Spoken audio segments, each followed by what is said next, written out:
The Biden administration is in power, and it seems that the US and China are already on the path of diffusing tensions. Chinese Communist Party mouthpiece Global Times has published a story that goes as far as claiming that the US and Chinese militaries held a meeting over the search for the remains of US prisoners of war and missing in action personnel. As per the Chinese state-owned media, the Chinese Defense Ministry said that China-US military relations are at a new starting point with the Biden administration. The Chinese state media, in fact, looks very happy with how the Biden administration has started off. It has even described the meeting as a signal of communication and cooperation to manage risks. China has always pushed for opening Sino-American communication, and the Global Times report suggests that it is finally succeeding.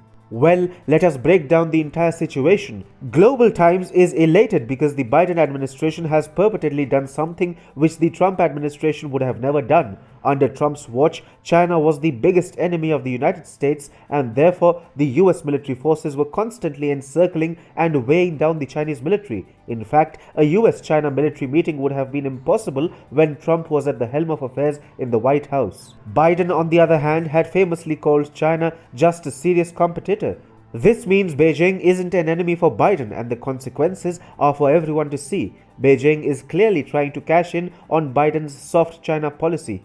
It is fair to expect that the Global Times report may be slightly exaggerated, yet it is noteworthy that as per the Chinese state media, deep exchanges were made over cases the US is concerned about and the cooperation between the two militaries during the video conference meeting between US and Chinese militaries earlier this week. Also, Beijing seems to be getting emboldened by Biden's shaky stance against China. The Chinese Defense Ministry has, in fact, proclaimed that the US cannot contain the Chinese military. On the issue of Taiwan, the Chinese Defense Ministry said that Taiwan independence will lead to war. In fact, Senior Colonel Wu Qian, a spokesperson of China's Ministry of National Defense, went as far as explicitly asking the Biden administration to avoid following the Trump administration's steps on the China front, and it seems that the Biden administration might simply oblige. As for Biden, cooperation with the Chinese military doesn't seem like a big issue.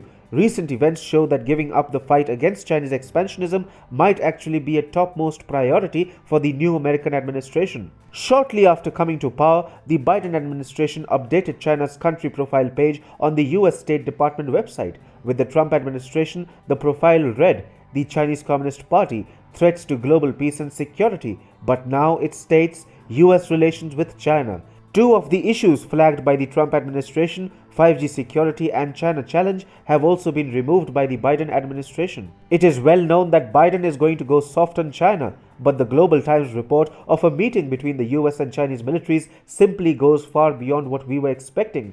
With this report, Biden may have as well killed the Great American Campaign to check Chinese expansionism.